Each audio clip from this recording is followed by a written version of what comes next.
What's going on, guys? My name is Julian Young. I am the founder of the Blockchain Brief, where every episode we are interviewing innovators and founders in the blockchain and crypto space. Today, I'm extremely excited to have Nicholas Mertin, the founder of DataDash. Now, DataDash is the largest YouTube channel that focuses on discussing crypto assets, data analytics, and market trends in the crypto space. And now, over the past year, DataDash has actually amassed over 300,000 or nearly 300,000 subscribers on YouTube. So Nick, it's an absolute pleasure to have you here today. Thank you for joining us on the Blockchain Brief. No, thank you for having me, Julian. I really appreciate it. So tell us a little bit about your background and how you got into the space. Definitely. So my background kind of stems from a field of traditional finance. So I focused in on traditional finance back about 6 to 7 years ago, doing a variety of different trading, whether it be day trading or swing trading, and then also doing some long-term investing. So I learned not only how to do charting analysis for stocks to, pick price predictions and make different types of trades, but along with it as well, really do fundamental analysis on solid companies for the long term. And I took a lot of that knowledge when I really started getting into the crypto space in about the fall of 2016 and applying that to both trading and investing strategies in crypto. But it's been a really exciting journey. During the past few months, I've learned more and more. I've been able to keep up with exciting projects. And the biggest thing that I would have never planned is for this channel to come up that I've been able to work on and help educate people in regards to producing content on taking the strategies that I've learned over the past few years trading stocks and cryptocurrencies and making sure they come into this market well prepared and without all the FUD and the FOMO that gets tossed around in regards to the media and the headlines. So everybody has their first story about how they got into crypto, and I think you were alluding to it a little bit earlier when we were talking. But I'm curious as to what your big opportunity in 2011 was that turns out you missed, quote unquote. Yeah. Well, notice how I said I really got into crypto in the fall of 2016, but that wasn't the first time I heard about Bitcoin or any other cryptocurrencies. As Julian's alluding to, I had a very embarrassing story which I tell all the time on when I go on trips and do international speaking. I basically, back in 2011, was learning about the traditional financial system. So I was learning about central banks, commercial banks, 2008, all of the financial crisis that had hit the United States, and a lot of the mistakes we were making in regards to traditional finance. So because of that, I was looking for answers. And at the time, being a YouTube junkie and watching all types of different videos, I happened to come across a video called What is Bitcoin? And it's one that many of you might have seen. It's a cute little animated video. And at the time, no one was talking about Bitcoin. We really have to put it in perspective that no one knew about Bitcoin. The Silk Road hadn't happened. Mt. Gox hadn't happened. All these ICOs, none of it was there at the time. It had a few thousand views at the time, and I was watching it, and I'm like, I get this concept of decentralization, the lack of trust in a singular system, but I didn't understand blockchain technology at the time. I didn't go through and do what I think everyone should do when they're getting into cryptocurrencies and read the Bitcoin white paper. Read the white paper in about 10 to 15 minutes. If I would have done that back then, I would have gotten the technology. I would have understood that this wasn't just, some online scam or something. This was actually some serious technology. But I made the mistake at the time because I was a trader and I was interested in the idea in question of what are people paying for this? And I went online and I saw that it was $3 at the time. $3 for Bitcoin. And I was like, who in their right mind would pay $3 for a digital currency? It didn't make sense or register to me at the time. So I brushed it off. And over the years, I hear Bitcoin touching $100 and $500 and the $1,000 mark during the Silk Road and then Mt. Gox. And it went quiet for a few years and then it started curving back up. And when it finally reached back to the all-time highs, I was like, okay, I need to read up on this. And I read into the white paper and instantly I felt both a sigh of relief and a sense of regret because of the fact that I had, I felt positive because I found something that I'd been looking for all this time as a solution to traditional banking and money. But at the same time, I felt a sense of kind of self-criticism, not because I missed out on the investment opportunity, but because I had waited so long and it was sitting there all that time since 2011. So yeah, my painful story nonetheless. Wow, absolutely nuts. Yeah, it's always funny to hear about everyone's painful stories in the space, and I mean that's definitely a big one here. So, question, and this is interesting too because I kind of know the answer to this, but what do your parents think about what you do? Like, do they understand the space? Like, what questions do they have? I'm sure that conversation has drastically changed over sort of the past couple of months as well. Definitely. Well, luckily for me, I've gotten my parents to understand blockchain technology to a degree. Bear in mind a degree. I think that's the proper term. But I definitely have seen a change of interest. Back when Bitcoin was at $2,000 or $3,000, everyone I tried to talk about Bitcoin with, including my parents, other parts of my family, no one really cared about it. They thought I was crazy putting money into it. And then obviously when it reached 16 to 20,000, they're all interested in it. And so it shows that I think there has to be, in a sense, for the mass a sense of adoption, there's going to be a monetary incentive to make a switch to these cryptocurrencies. But at the same time, I'm glad to see more interest coming. We're starting to see as well. My parents are excited about the idea of a Bitcoin ETF coming out, something that's easy for them to onboard onto, and something I've been talking a lot about on my channel. So I'm hoping we'll hear more news about that. It seems like there's more enthusiasm and understanding around it once people finally get the technology and the potential behind it. And then again, I'm not overtly optimistic, but at the same time, I do realize that there is potential behind this. So I think you're going to see all age groups get behind it and stuff, so long as we can make understanding it easy. Sure. Yeah. No. And I think that's part of the big effort that you're doing with your channel here, right? Like you have a ton of fundamental analysis. You also look at the technicals. You also talk with the companies themselves. So I think it's a very, very well balanced channel to sort of push that initiative forward. So let's talk a little bit about media in blockchain, right? So I'm curious as to what your thoughts are. So this is kind of an open-ended question, but what is the impact of media in blockchain? What are some good examples and what are some bad things? Yeah, I'm liking the fact that you asked about good and bad, because everyone always usually wants to put the negative on the media. And it's very true. There is a lot of negative factors with media. It's usually coming, I think, in regards to crypto from people who don't understand it, generally people in the mainstream media. A lot of people who will flash headlines before the facts are true, or at least solidifying the facts are true. And along with that as well, just continuing to push out talk in regards to the legal framework around cryptocurrencies and inflating headlines to draw in, obviously, what every website's caring about, which is clicks, because they have to generate ad revenue. In the kind of new age of media, what you're seeing in regards to people like myself and a variety of other YouTubers like Box Mining, Ivan on Tech, all these wonderful people the spaces, they're independent. They get to produce content on what they want to cover. And I think this is where more of the good side comes out. When it's not so much a financial incentive at stake, and it's really about a sense of building your own individual brand, building a reputation, and building a track record of helping other people spot the solid news that actually matters. And then also finding the good projects that really can serve as not only good investment opportunities, but good long-term projects. That's been my whole objective. And I can tell you, I've gotten positive feedback about it. It's helped people escape the narrative that the headlines are what drive markets. And really, at the end of the day, they only drive fear or an aggression to get into the market. And usually it's unjustified in that sense. So it's good to see that this kind of new age of media is kind of providing a solution. I think that's where you'll find the most good out of it.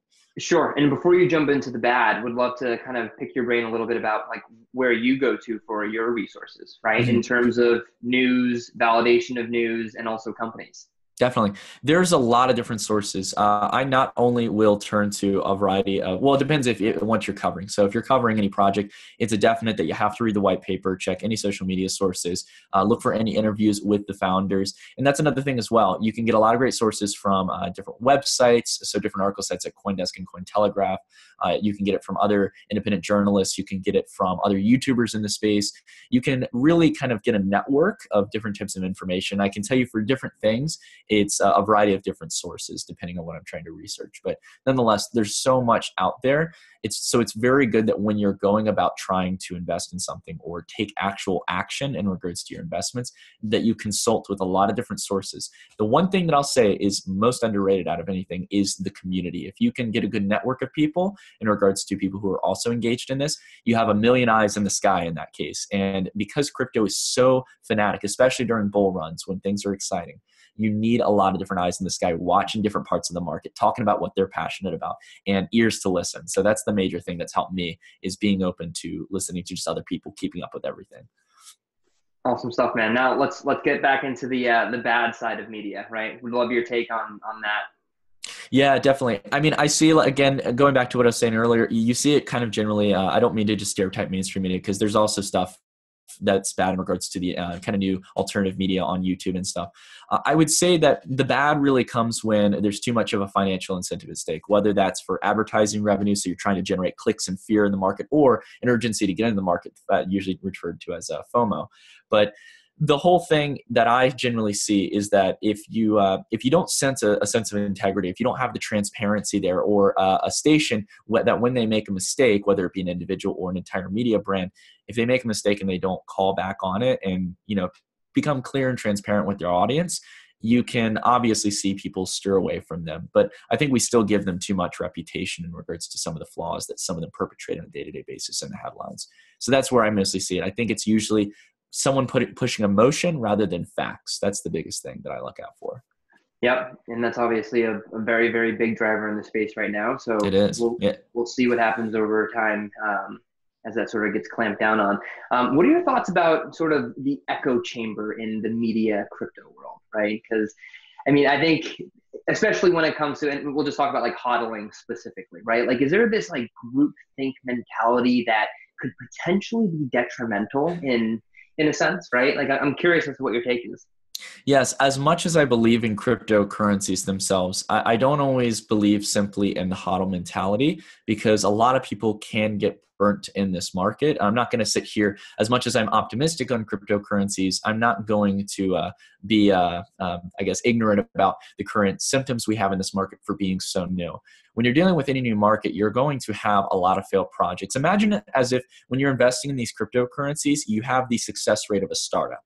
Really keep that in mind. Like, most startups fail, and we know that very well when we take a look at Silicon Valley and San Francisco, where all these tech companies are coming up, and we see that many of them fail. It's the same for cryptocurrencies. There's a lot of ambitious projects with good people, with good intentions, and a great idea. But if it can't deliver to market fast enough, if it can't provide value fast enough for individuals, and there's no real incentive for me to use a token or cryptocurrency of some type kind of correlated or related to that platform, if that's the case, it's most likely going to fail. So sometimes you have to trade these. If things don't, for example, let's say you can have a long-term investment in certain projects and you see things change fundamentally. If they're not delivering on the roadmap fast enough, there's pushbacks, or they're losing members of their team, or they're not delivering on core fundamental promises that they've told you they would as an investor.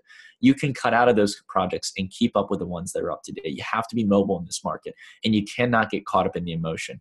The whole hodl mentality, I think, is a good thing in some regards, because sometimes people will panic sell. If they see something drop 5 or 10% in crypto markets, they'll panic instantly. Really, you shouldn't be doing that. HODL is more of a thing for in regards to, look, if you actually believe that this is going to be in for the long term, you shouldn't even question for a second. It's the Warren Buffett concept of you shouldn't buy something unless you're going to hold it for 10 years. That's his whole kind of fundamental long-term investment mentality. And I think people propagate that with Bitcoin because they see the bigger picture.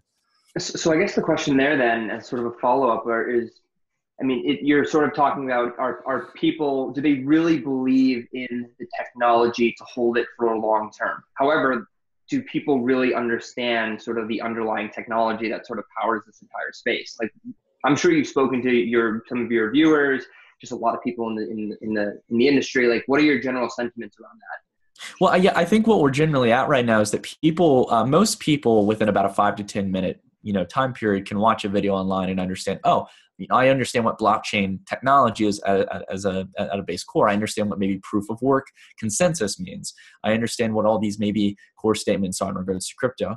The issue that I find is that so many people, and we're talking about this kind of hodl mentality, is that so many people invest into these projects and they haven't built the functioning tech. It's still an idea right now. And that's just what you get in these early markets. That's the consensus I've got, is that there's a lot of people selling ideas rather than finished products or minimal viable products in that case. So that's something I look for in projects, is I look for things that give me a sense of comfort knowing, oh, wow, you're not just trying to raise 5, 10, 20, 30, or $50 million in capital and sell me an idea. You're actually trying to bring this to life and everything. So that's a key thing you can look for. If someone's trying to raise millions of dollars, they should have a final product. And it's definitely, I think there's a lot of exciting things going on. We realize it. It's just right now that there's so many different apples to pick from in the basket.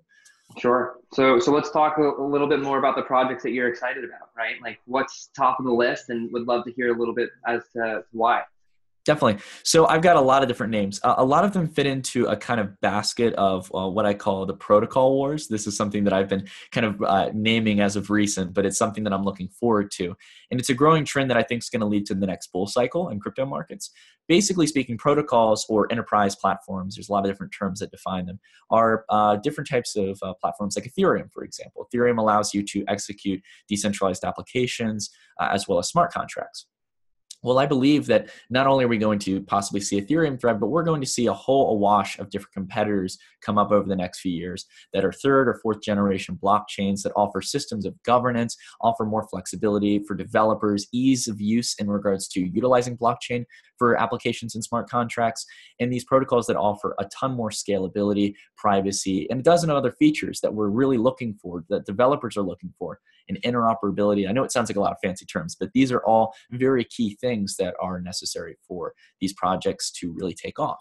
And it's a very competitive space right now. There's a lot of different players, but I like projects, for example, like Cardano. They have a longer term roadmap, but in the sense that they're taking it step by step, they have good guidance, they have a good team, and good moral principles as well as objectives to tackle. I think Cardano is best. I like their 3 steps of interoperability, sustainability, and scalability. Those are very important things to have one of these blockchain platforms take off for enterprise. I also like Neo, for example. Neo has all these different separate blockchains in its ecosystem, and through each blockchain, they serve different purposes in the ecosystem. And there's, again, all kinds of crazy stuff going in the protocol space. I talk a little bit about it on my channel, and I'm going to be giving a few speeches on it. Another project kind of outside of that space, though, that would be more of a utility platform would be something like Substratum, which I really like because they're trying to fix one core issue, and that's decentralizing the web. So web hosting right now is generally kind of run under specific kind of siloed companies. You have Bluehost, you have Amazon Web Services, you have GoDaddy, these kind of big domain hosters that host the data for your website. Well, with what Substratum is trying to do is they're trying to help fight censorship, and they're also making it so you and your computer that you have, maybe at your home, maybe it's a gaming PC or something, whatever, that you can host a node and use your bandwidth to build a decentralized, censorship-resistant web. So it's a really, really neat concept. So again, there's a lot of different things going on, but I mean, there's with 16, I think it's over 16 or 1700 cryptocurrencies. It's hard to keep up with all of them. Yeah, it's absolutely crazy right now. So Nick, this has been absolutely incredible. One last thing before we sign off here, I just kind of wanted to give our viewers an idea of where DataDash is heading. Can you talk a little bit about what your future plans are for your platform? You know, what should viewers of your channel also be excited for in the future? Definitely, yeah, we have a lot of different things. I'm going to be doing a lot more international speaking. That's something I'm really excited about, talking about some bigger philosophical questions. And along with that as well, I want to spend some time also talking a little bit more about how people fundamentally analyze projects. So we're going to be doing an entire series like I've done with trading on how to fundamentally analyze ICOs and upcoming projects in the cryptocurrency space. And last but not least, I'm hoping to do some maybe more podcast kind of type series on the channel where I have other YouTubers and figures in the space come on and we can debate and discuss on all types of different topics. Awesome stuff, man. We're really looking forward to that and looking forward to tracking the progress. Thank you again for taking the time today. Hey, Julian, thank you for having me on, man. Appreciate it. Awesome. Talk to you very soon, all right? All right, sounds good.